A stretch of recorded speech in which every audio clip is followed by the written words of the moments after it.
ప్రభు మనతో మాట్లాడినట్లుగా మొదటి దశలో రాసిన పత్రిక దేవుని యొక్క వాక్యం గ్రంథం 5వ అధ్యాయం 9వ వచనం చదువుకున్న 5వ అధ్యాయం మొదటి దశలో రాసిన పత్రికలో 5వ అధ్యాయం 9వ వచనంలో ఒక మాట, ఎందుకనగా మన ప్రభువైన యేసుక్రీస్తు ద్వారా రక్షణ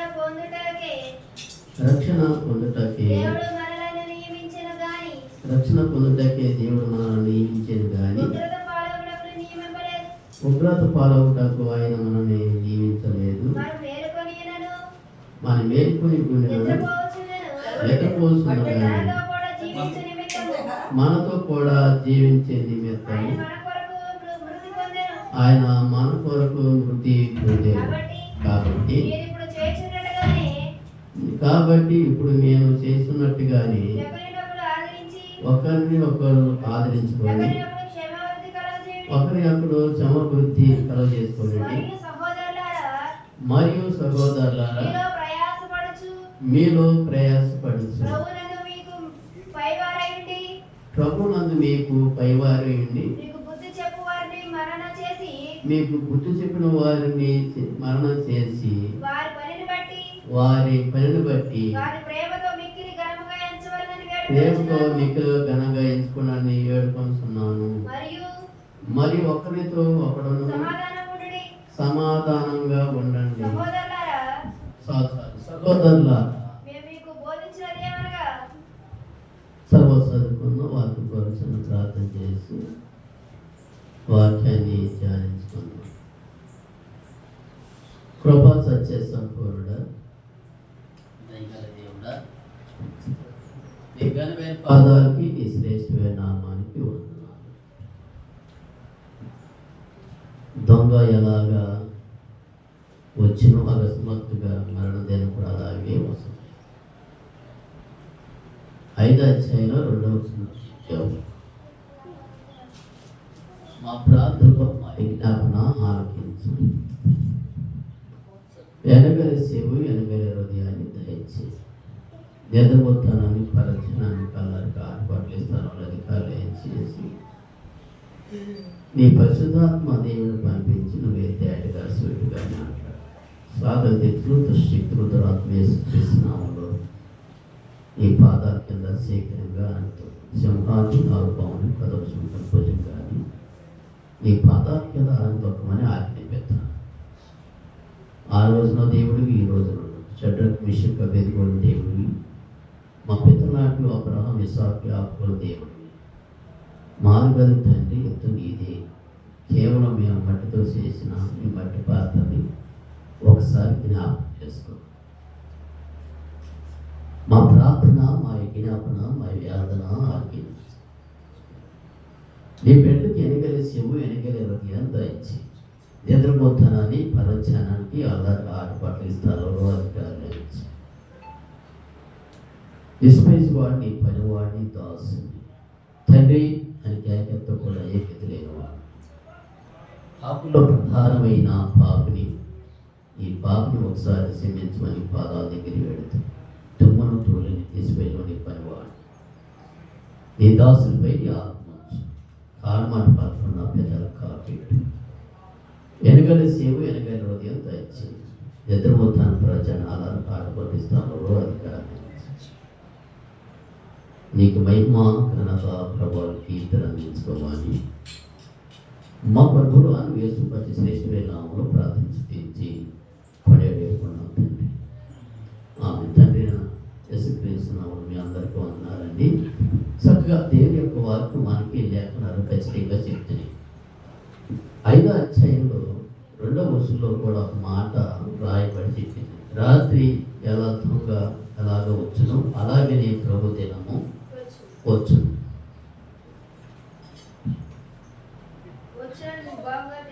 వచ్చునని మీకు బాగుగా తెలియదు.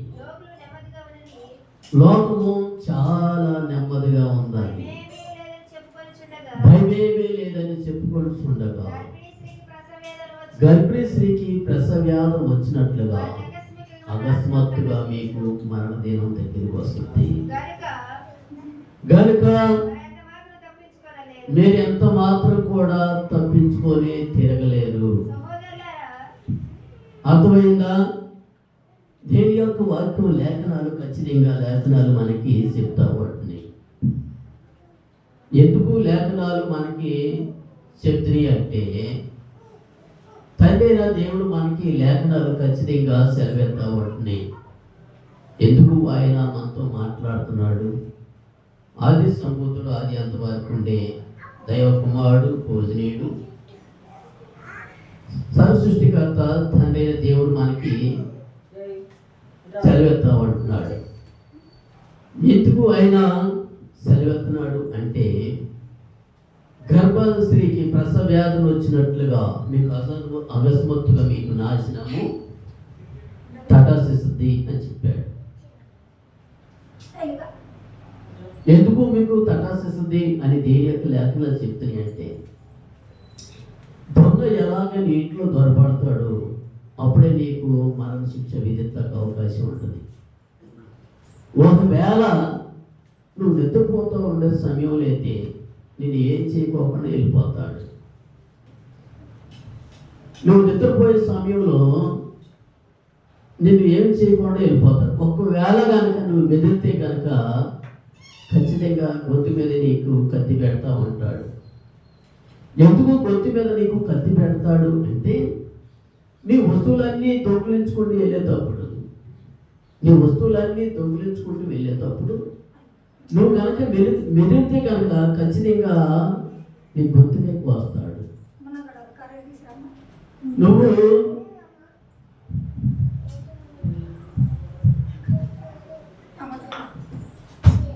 నువ్వు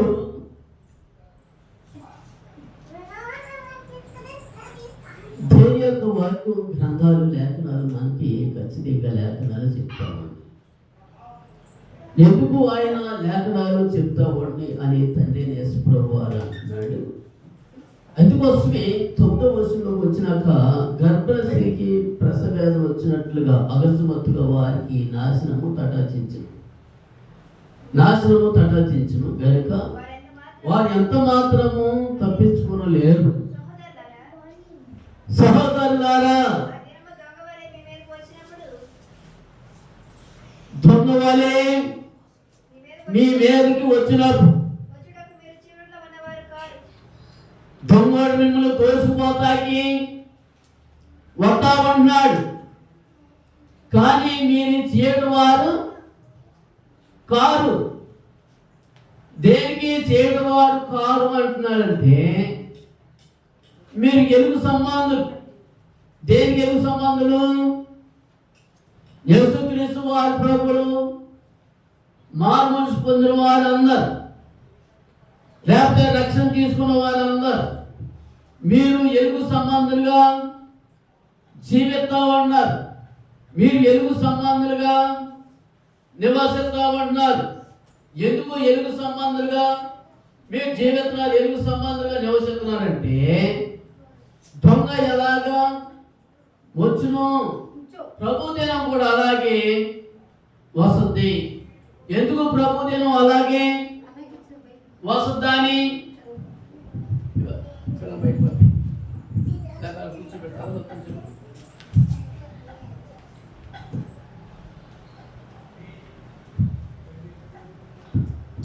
దురాత్మ పని చేస్తుంది, దేవుడు ఆత్మ పని చేస్తుంది. దెయ్యం పని దెయ్యం చేస్తుంది, దేవుడి పని దేవుడు చేస్తాడు. దెయ్యం ఆలోచన ఏంటంటే దేవుని యొక్క వాక్యాన్ని చెడబడుతుంది దాని ఆలోచన. అందుకోసమే తండ్రి వాగ్దానం, తండ్రి దేవుడు ఖచ్చితంగా లేఖనాలు మనం చెప్పి ఏమని లేఖనాలు చెప్తున్నాయి అంటే చూడండి, దేవుని యొక్క వాక్యం మనకి 9వ వచనంలో ఏమని చెప్తుందంటే ఎందుకనగా మన ప్రభు అయిన యేసుక్రీస్తు ద్వారా. ఎందుకు మీరు ఎలుగు సంబంధులు, రాత్రి సంబంధాలు కాదు, చీకటి వారు ఎంత మాత్రం కూడా మీరు కాదు. ఎందుకని చీకటి వారు కాదంటే మారు మనసు పొందిన ప్రతివాడు లేదా ప్రతివారు యేసుక్రీస్తు వారు ప్రభువులో రక్షణ లేని వారు అందరూ చీకటి సంబంధం అంటే దుష్టుడి సంబంధం. రక్షణ లేని వారందరూ చీకటి సంబంధం. మారు మనసు లేని అందరూ దెయ్యానికి సంబంధం. ఆరు నేత్రాలు ఏం చేస్తుందంటే మనోనేత్రాల వారికి గుడ్డుతనం కలగజేస్తుంది. ఎందుకు వారికి గుడ్డుతనం కలగజేస్తుందంటే మనోనేత్ర వాళ్ళ నేత్రాలకి దేవత వాళ్ళ నేత్రాలకి కొరింథీయులకు రాసిన పత్రికలో 2 కొరింథీయులకు రాసిన పత్రికలో వారి నేత్ర 4వ అధ్యాయం 4వ వచనంలో వారి నేత్రాలకి మనోతరాన్ని నేత్రాన్ని వారికి గుడ్డుతనం కలగజేస్తుంది. వారు చూసినట్టుగా ఉంటారు కానీ వాడు గుడ్డోళ్ళు అన్నమాట. వాడు కళ్ళు తెరిచినట్టుగా ఉంటారు కానీ వాడు చెవులు ఎన్నట్టుగానే ఉంటాయి కానీ వాడు చెవులు మూసిపోయి ఉంటాయి అంట. అందుకోసమే దేవుని యొక్క వాక్యం ఏమంటుందంటే తండ్రి దేవుడు ఖచ్చితంగా దేవుని స్వరూపమై ఉన్న క్రీస్తు మహిమ కనపరుచు సువార్త ప్రకారం ప్రకాశము వారి ప్రకాశింపకుండా నిమిత్తము యుగ సంబంధమైన దేవత అశిష్యులైన మౌనం అవిశ్వాసులైన వారి మనోనేత్రాల్ని గుడ్డుతనం కలగజేస్తుంది. అంధకారంలో నుండి వెలుగు అర్థమైందా? అంధకారంలో నుండి వాళ్ళు ఏం చేస్తుందండి? వెలుగు ప్రవేశించును గాక వెలుగు ప్రవేశించినట్లుగా గాక అని పలికిన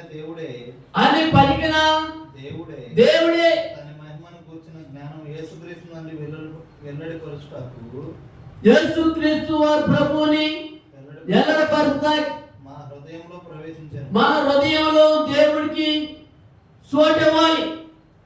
కానీ మరేం చేస్తున్నామంటే దేవుడు చోటు ఇవ్వకుండా మనం ఎక్కువ శాతం ఎవరికి ఇస్తున్నామంటే మనోనేత్రాలకి గుడ్డుదనానికి కలగజేస్తాయి. ఈ నేత్రాలు కావాల్సిందన్న కోరుకుంటాం. ఏం చేస్తుంది? దీని లోపల ఏది కాకుండా దానికి ఇష్టకరమైంది ప్రీతికరమైంది దానికి ఏది కావాలంటే అదే కోరుకుంటాం. కానీ హృదయం ఏమంటుందంటే నువ్వు చెడిపోయిన ఆలోచన చేస్తున్నావు, నువ్వు చెడిపోయినవన్నీ చూస్తున్నావు, నీ చెడు తలంపులన్నీ నీ హృదయంలో పెట్టుకుంటున్నావు. కానీ ఒక్కసారి నీ మనసుని గ్రహించుకోలేవా?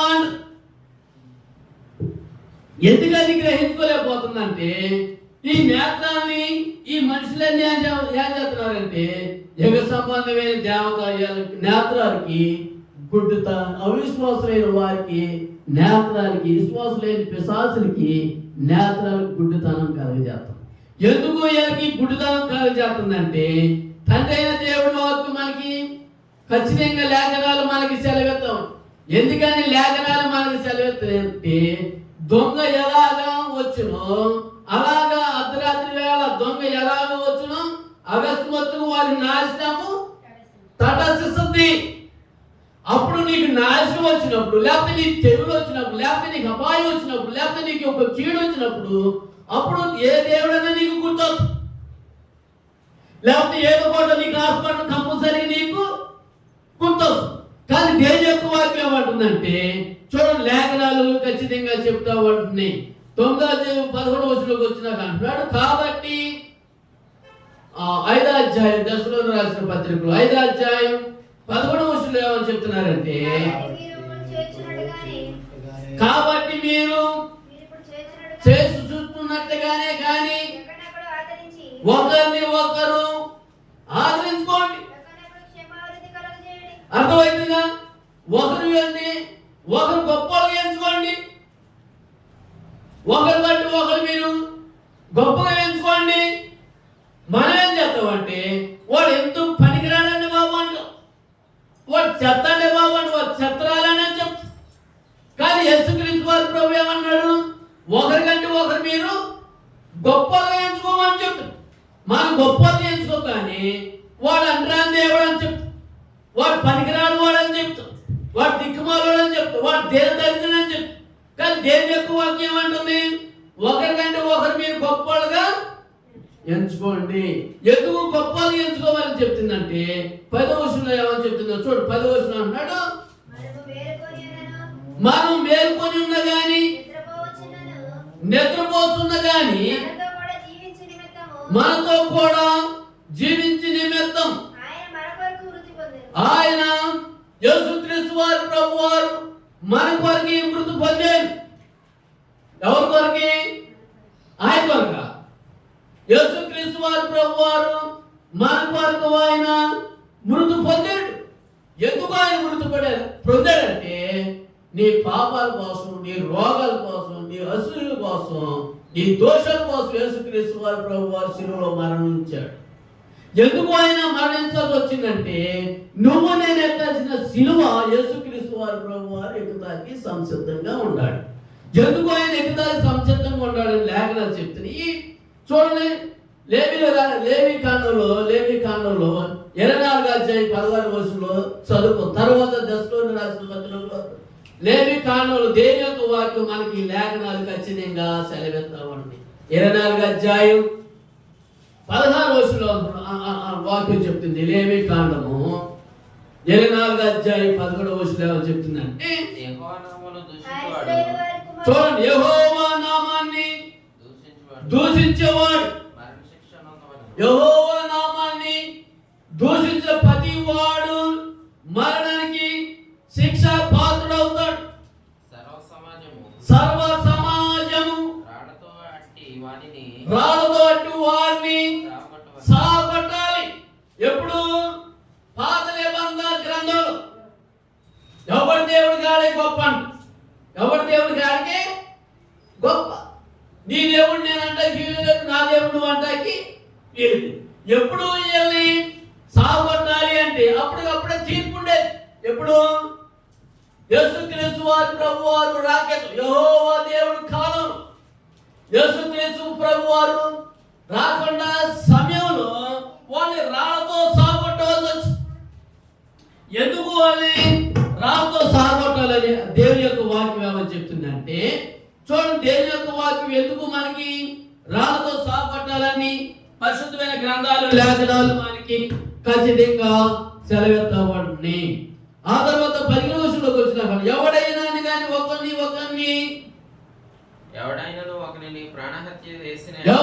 కానీ ఒకరిని ప్రాణహత్య చేసిన ఎడల వారికి మరణ శిక్ష విధించవలెను. జంతు ప్రాణములో చేసిన వాడు, జంతు ప్రాణాన్ని హత్య చేసిన వాడు వారికి మరణ శిక్ష విధించాలి.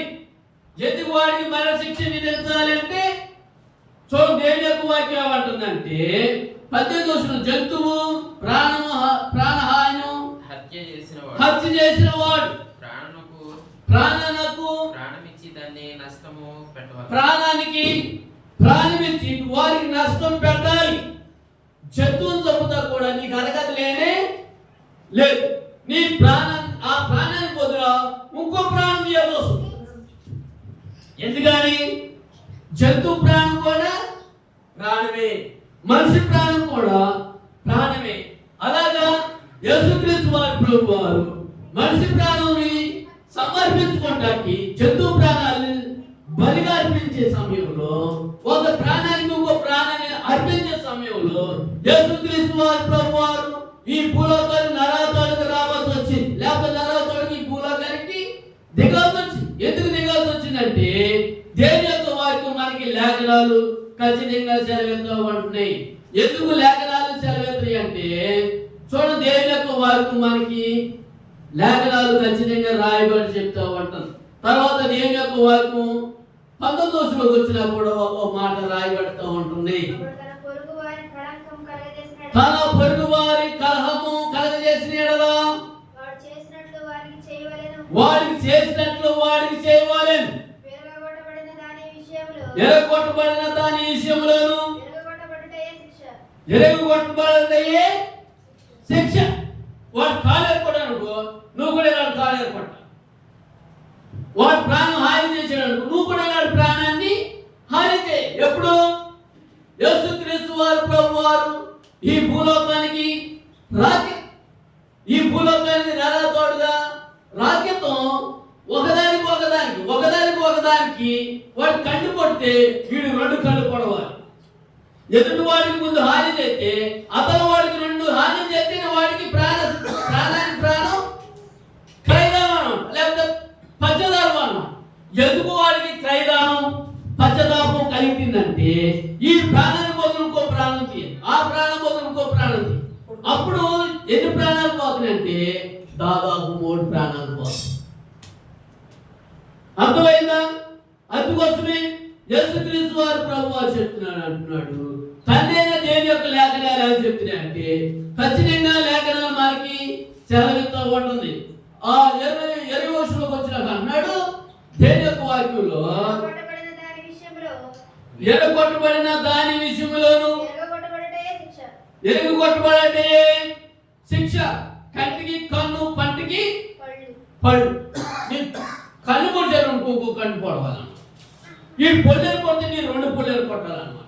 ఎందుకని పాత నిబంధన గ్రంథం యేసుక్రీస్తు వారి ప్రభువారు రాకేతో గ్రంథం యెహోవా కాలం యుద్ధానికి సమసిద్ధంగా ఉండే దినాలు. కానీ దయా సంపత్తి కలిగిన దేవుడు ఎంత దయ కలిగిన వాడంటే కలవరిలో తన ప్రాణాన్ని సమర్పించుకుంటే ఆయన సంసిద్ధంగా. ఎందుకు ఆయన సంసిద్ధంగా ఉన్నాడు అని దేవుని యొక్క లేఖనాలు చెప్తుంది. చూడండి, దేవుని యొక్క లేఖనాలు ఖచ్చితంగా మనకి సెలవెత్తా ఉంటున్నాయి. ఎందుకని లేఖనాలు సెలవెత్తున్నాయి, ఎందుకని లేఖనాలు మనకు సెలవెత్తున్నాయి కానీ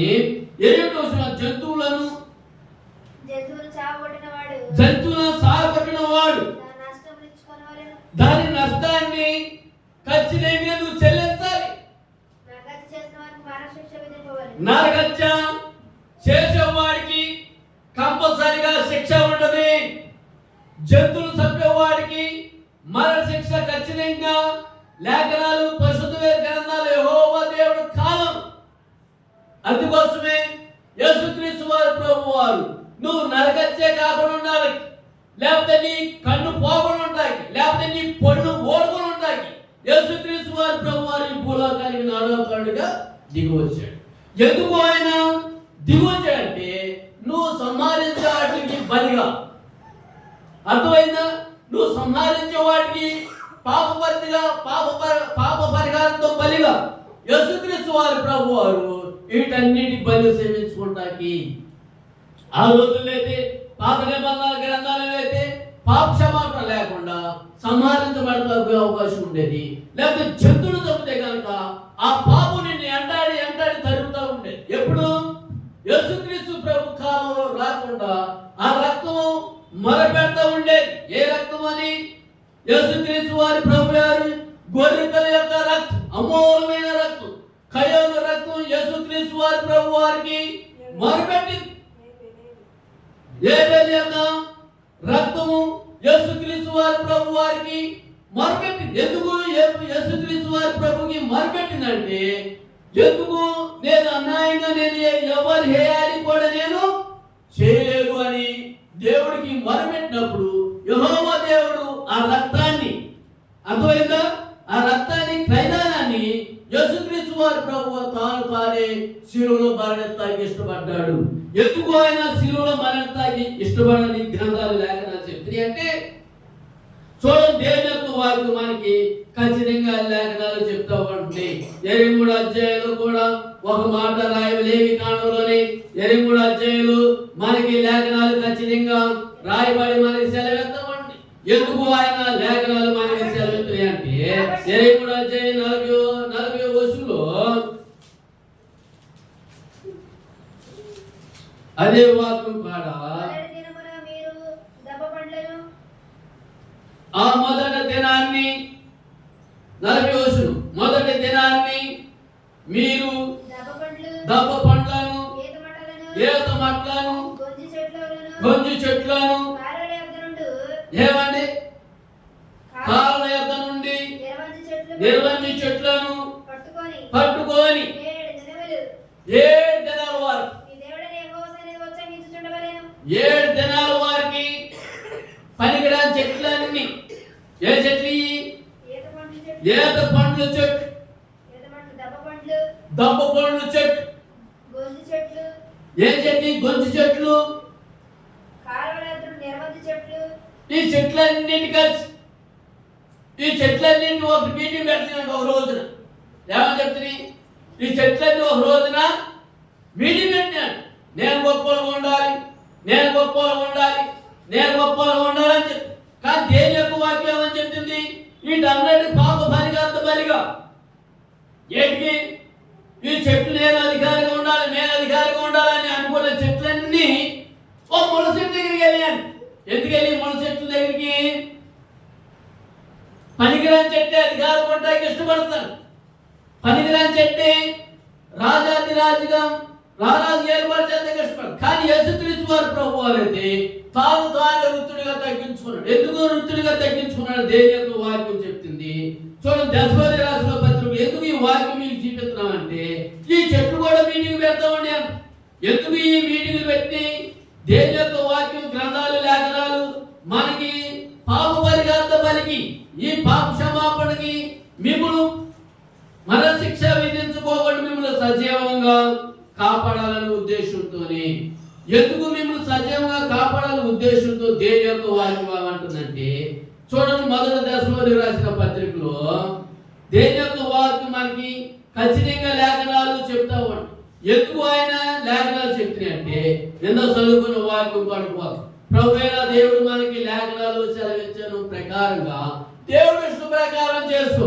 నీ ఇష్ట ప్రకారం కాకుండా దొంగ 5 దాడులు ఎలాగో వచ్చును, దరిద్రత నీ దగ్గరికి అలాగే వస్తుంది. ఎట్లా వస్తుంది దరిద్రత అని దేని యొక్క వాక్యం ఎలా అంటుందంటే, చూడండి, దశలోని రాసిన పత్రికలో దేని యొక్క వాక్యం మనకి లేఖనాలు ఖచ్చితంగా చెప్తా ఉంటున్నాయి. ప్రభు దినం వచ్చినని మీకు బాగుగా తెలియదు. లోకము నాకు నెమ్మదిగా ఉందని అనుకుంటున్నారు, కానీ భయమేమి లేదని అనుకుంటున్నారు. కానీ అకస్మాత్తుగా మీకు మరణం ఖచ్చితంగా వస్తుంది. ఎన్ని సంవత్సరాలు బతికినా కానీ మనకి ఒక రోజున మరణ దినమందు ఉందని గుర్తెరగాలి. ఎందుకు మనం గుర్తెరగాలంటే తండ్రి అయిన దేవుడి లేఖనాలు మనకి ఖచ్చితంగా లేఖనాలు చదివేస్తా ఉంటున్నాయి. ఎందుకు ఆయన మనకి లేఖనాలు ఎలా చెప్తున్నాడంటే, చూడండి, దేని యొక్క వాక్యం ఏమంటుందంటే,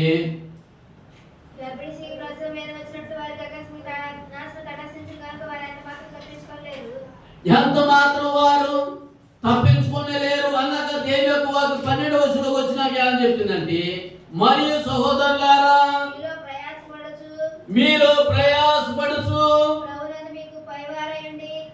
ప్రభు అందు మీకు పైవారుగా ఉండి మీకు బుద్ధి చెప్పేవారిని మనవ చేస్తూ ఉన్నాడు. అర్థమవుతుందా? ఎవరు పని పెట్టి వారిని గొప్పగా ఎంచుకోవాలి. అర్థమవుతుందా? ఈ పనికిరాని వాడు అంటాకే లేదంట. అర్థమైందా? ఊషోడు కూడా పనికిరాని వాడు కానే కాదు. ఆడు ఓడుకొని ఉన్నాడు అనుకో, ఏమవుతుంది? ఎక్కడ చెత్త అక్కడే ఉంటుంది. ఆ డైలీ తీయలేదు అనుకున్నావు, ఎక్కడ కప్పు అక్కడ కొడతానేమంట. అది తిరిగి ఎక్కడ వస్తుంది? నీకు ఎక్కడికి వస్తుంది? నీ ఇంటికాడికే వస్తుంది, నీ వాకిలి దగ్గరికే వస్తుంది.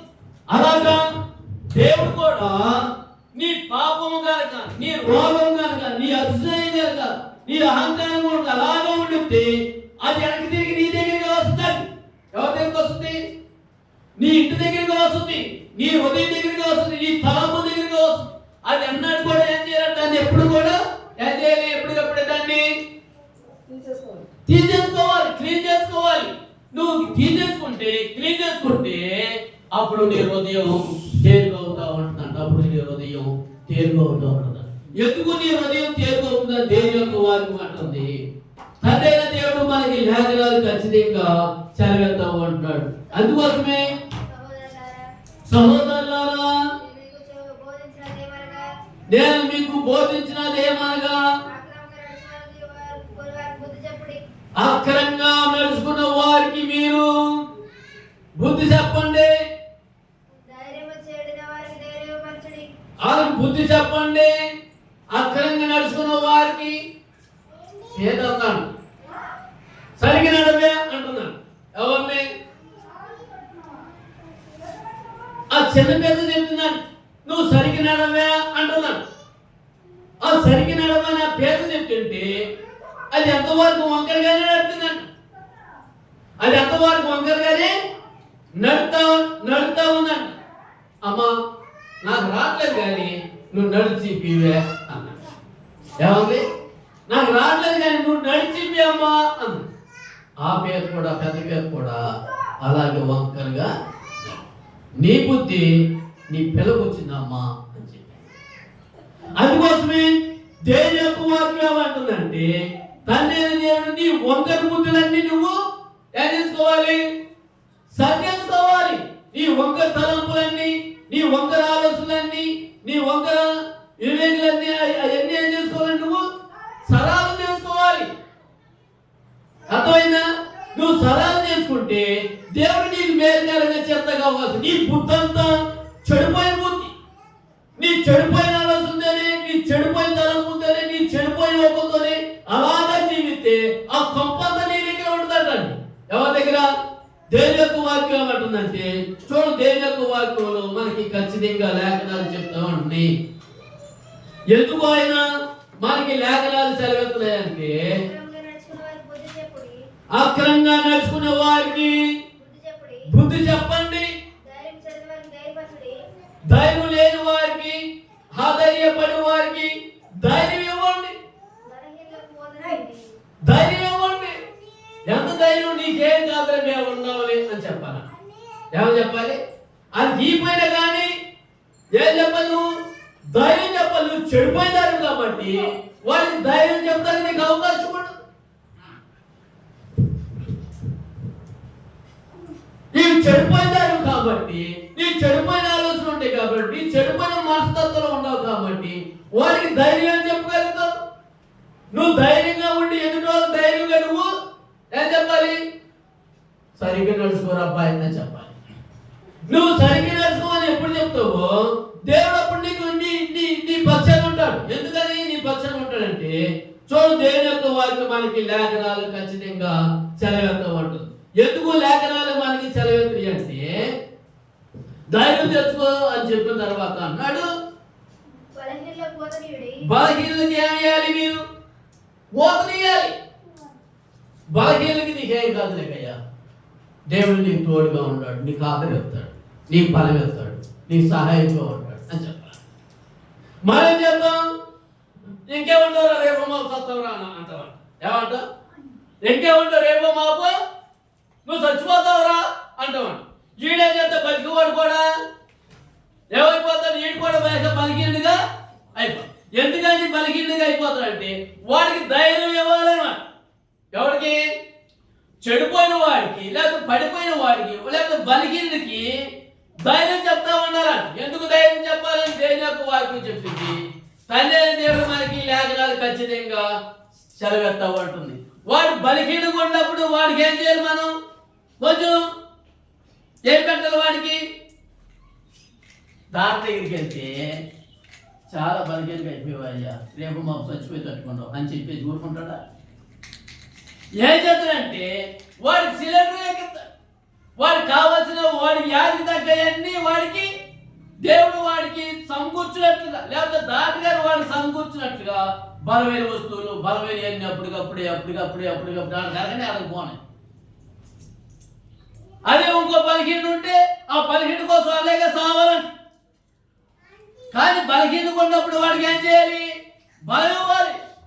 హాస్పిటల్ తీసుకెళ్ళాలి. బలహీన సమయంలో వాడికి బలలోతులు ఇస్తే కనుక దేవుడు వాడిని ఆరోగ్యం ఇస్తాడు, లేకపోతే దాటగారు వారికి ఆరోగ్యం ఇస్తాడు.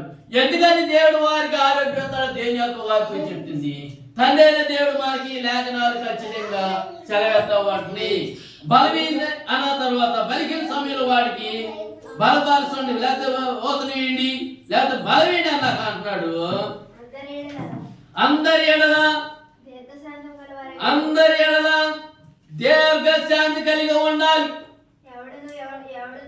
ఒకడు ఒకలాగా, ఇంకోడు ఒకలాగా, ఇంకోడు ఇంకోలా చూడగా అందరి ఎడల దీర్ఘ శాంతి కలిగి ఉండాలి. ఎంత దీర్ఘ శాంతి కలిగి ఉండాలంటే, ఎదుటి వారికి ఎంత నిదానంగా ఉంటావో నీకు ఈ రోజు కూడా అంతే నిదానంగా నువ్వు ఉండాలి. ఎందుకు నిదానంగా ఉండాలంటే దేవుని యొక్క వాక్యం అంటుందంటే బలహీన సమయంలో దేవుడు నీకు బలం అనుగ్రహిస్తాడు. అందరికీ అనగా నువ్వు ఏం చేయాలంటే వాడికి ఎవరికి కీడు పతికీడుగా చేయకాకండి. కీడు చేసేవాడు నిర్మూలం అయిపోతాడు. కీడు చేసేలా నిశ్చయంగా సస్తాలని దేవుని యొక్క గ్రంథాలు ఖచ్చితంగా యేసుక్రీస్తు వారు ప్రభు వారు చెప్పాడు. ఎవరికి కీడు పతికీడు మీరు ఎవరు చేయకాకండి. కీడు చేసేవాడు నిర్మూలం అయిపోతాడు. యెహోవా కనిపెట్టుకున్నవాడు దేశాన్ని స్వాతంత్రించుకుంటాడు. పాలు తేలు ప్రవచించిన దేశంలోకి నడిచారంట. ఎవరు నడిచారంటే కాలేబు యెహోషువపాతు కీడు చేసిన చనిపోయిన వాళ్ళందరూ నిశ్చయంగా సంహరించి చచ్చారనమాట. కీడు చేసిన వాళ్ళందరూ సంహరించి సరేసులాగా నిశ్చయంగా చచ్చి ఉన్నారు. సంహరించుకోకుండా దేవుడి యందు భయభక్తులు కలిగి ప్రభువులో నివసించేటప్పుడు దేవుడి దగ్గరికి వెళ్ళినప్పుడు దేవుడు వారిని ఆదరించాడు. దేవుడు వారిని పాలు తేరు ప్రవచించిన దేశంలోకి దేవుడు వారిని ఇద్దరే ఉన్నారు. కాలేబు యెహోషువపాతు వారందరూ చనిపోయినందరూ సంహరించాక అరణ్యులు ఆకులు రాన్నట్టుగా రాలిపోయారట. ఎందుకని రాలిపోయారని దేవుని యొక్క వాక్యం చెప్తుంది. ఎందుకు వచ్చినాక దేవుని యొక్క వాక్యం ఏమంటుందండి? దేనికో కీడుకు పతికీడు ఎవరికి చేయకాకండి. మీరు ఒకరి ఎడల ఒకడు మనుషులందరి ఎడల ఎల్లప్పుడు మీరు అర్థమైందా? ఎల్లప్పుడు ఒకరి యందు ఒకరు మనుషులందరి ఎడల ఎల్లప్పుడు మేలైన దానిని అనుసరించి నడుచుకోనండి. మేలు వరకు మీరు పరిగెత్తండి. కీడుని దూరం చేసుకో. మాకు కీడే కావాలంటే నీకేం కావాలో నువ్వే నీ నోటితో నువ్వే ఎత్తుకుంటావు.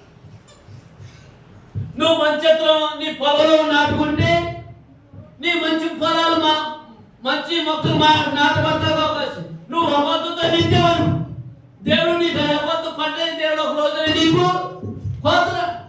ఎప్పుడు కోస్తాడు? యుగస్తమత్వం అన్నప్పుడు అబద్ధమైన పెదలన్నిటినీ బిడ్డలని నాదన్నింటిని దేవుడు కొడలు పట్టుకుని ఒక రోజున కోసుకుంటూ వస్తానంట.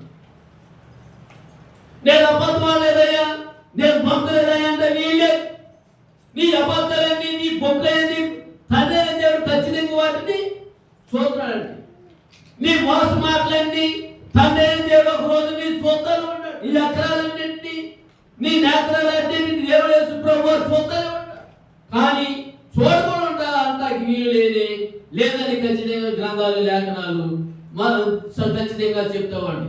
ఆ తర్వాత దేవుని యొక్క వాక్యం ఏమంటుందంటే బలహీన సమయంలో వారికి బలం అనుగ్రహించినప్పుడు అప్పుడు ఒకరిని అనుసరించుకొని నడుచుకొని ఉండే 16 వర్షం చదువు.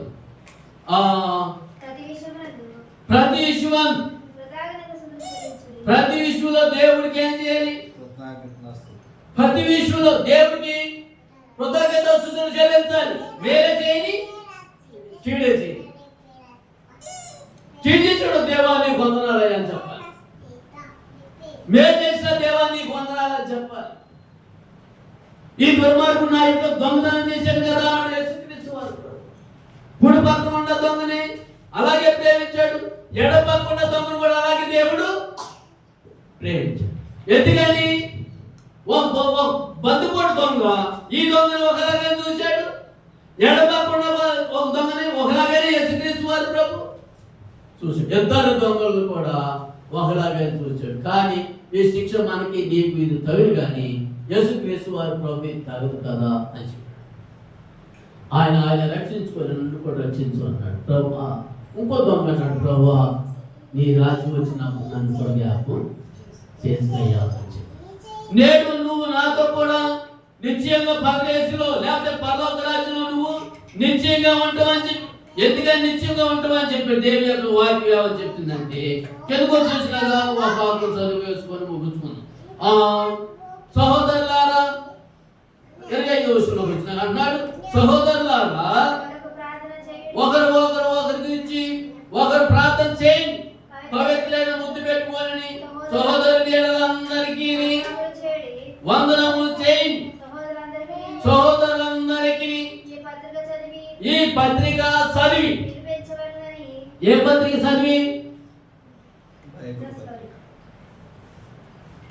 పరిశుద్ధమైన గ్రంథాల పత్రిక చదివి వినిపించినట్లుగా ప్రభు పేరట మీకు ఆహారము ఆనబెట్టున్నాను. ప్రభు పేరట మీకు నేను ఆనబెట్టున్నాను. మనం ప్రభు అయిన యేసుక్రీస్తు కృపయు మీకు తోడైండును గాక. ఎప్పుడు వారికి తోడుంటుంది? నువ్వు సత్యేంత వరకు దేవుడు నీకు తోడు. ఎప్పుడు నీకు సత్యేంత వరకు దేవుడు నీకు తోడుకుంటాడంటే తండ్రి దేవుడు ఆత్మ లేఖనాలు ఖచ్చితంగా చెప్తుంది. ఎప్పుడు నీకు దొంగ ఆయుధాలు వచ్చినట్లుగా దరిద్రత నీ మీదకు వచ్చినట్లుగా, దొంగ ఎలాగ లేకపోతే రేపు వేళ ఎలాగో దొంగ వచ్చునో అలాగ నిన్ను లేపుకొని ఆ దరిద్ర స్థితిలో లేక దొంగ స్థితిలో వచ్చి నేను నడిపెత్తాకి దేవుడు నీకు కావలిగా ఉంటాడు. ఎందుకు ఎప్పుడు నీకు కావలిగా ఉంటాడు అంటే చూడండి, దశలో రాసిన పత్రికలో 3వ అధ్యాయంలో ఒక మాట చదువుకున్నాం. దశలో రాసిన పత్రికలో 3వ అధ్యాయంలో దేని యొక్క వాక్యం అంటుంది, మన తండ్రి అయిన దేవుడి నుండి మన 3:11 చదువు. మన తండ్రి అయిన దేవుడి నుండి మన ప్రభు అయిన యేసుక్రీస్తు నిరాటంకంగా మీ యొద్దకు తీసుకొని వచ్చును మరియు మన ప్రభు అయిన యేసు తన పరిశుద్ధులందరితో కూడా వచ్చినప్పుడు తన తండ్రి అయిన దేవుని ఎదుట దేవుని ఎదుట మీ హృదయంలోని పరిశుద్ధత విషయమై అర్థమైందా? ఆనందమైనవిగా మీ హృదయాల్ని పరిశుద్ధంగా హృదయాలుగా ఆనందంగాను స్థిరపరచుటకై మీరు స్థిరపరచుటకై మేము మీ ఎడల ఎలాగ ప్రేమలో అభివృద్ధి పొంది మేము ఎలాగ ప్రేమలో అభివృద్ధి వర్ధిల్లునట్లుగా వర్ధిల్లుచున్నామని అలాగే మీరు ఒకరిని ఎడల ఒకరు మనుషులందరి ఎడల ప్రేమలో అభివృద్ధి పొంది వర్ధిల్లునట్లుగా ప్రభు దయ చొప్పున చేయునుగా. ప్రభు దయ అన్ని విషయంలో వర్ధిల్లేటట్లుగా ఉంటారు. అన్ని విషయంలో దేవుడి దగ్గర మనం ఏం చేయాలి? వద్దంతా ఉండాలి. అన్ని విషయంలో దేవుడి దగ్గర వద్దంటే దేవుడు మన ప్రార్థన ఎందుకని మన ప్రార్థన ఆలకిస్తాడంటే మరియు మన ప్రభు అయిన యేసు పరిశుద్ధ అందరితోనూ వచ్చినప్పుడు చూడండి, దేవుని యొక్క 12 చదువుకోం. మరియు మన ప్రభు అయిన యేసు పరిశుద్ధం దగ్గరికి అందరి దగ్గరికి వచ్చినప్పుడు మన తండ్రి అయిన దేవుని ఎదుట హృదయము పరిశుద్ధమైన ఆనంద విషయముగా ఆయన స్థిరం చేస్తారు. మీరు ఎలాగా ప్రేమలో అభివృద్ధి పొందుతున్నారు? ఒకరి ఎడల ఒకరు ప్రేమ కలిగి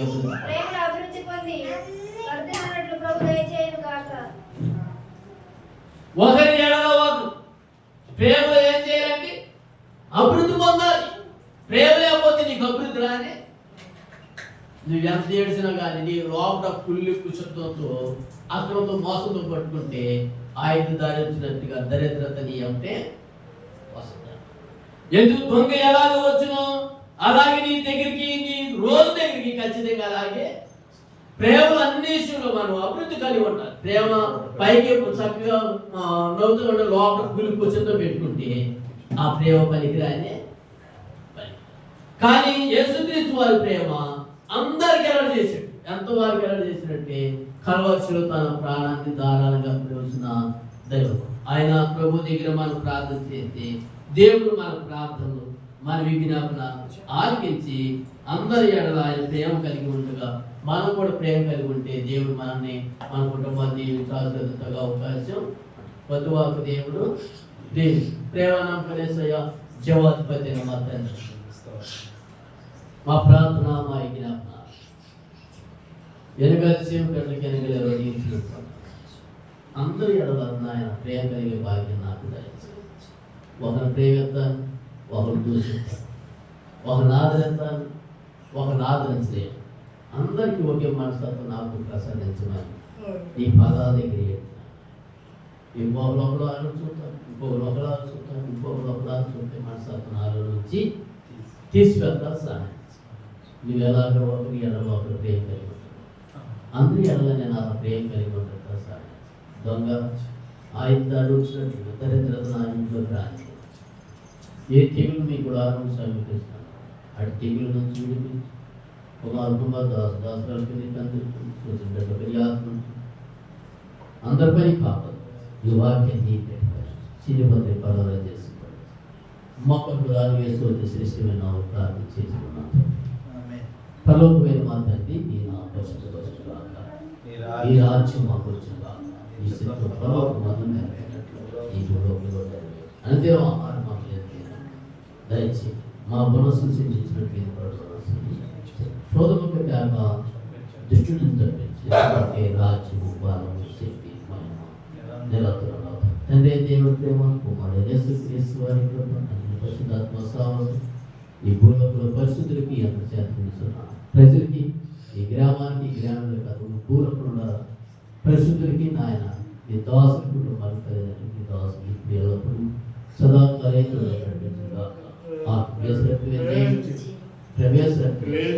ప్రవేశ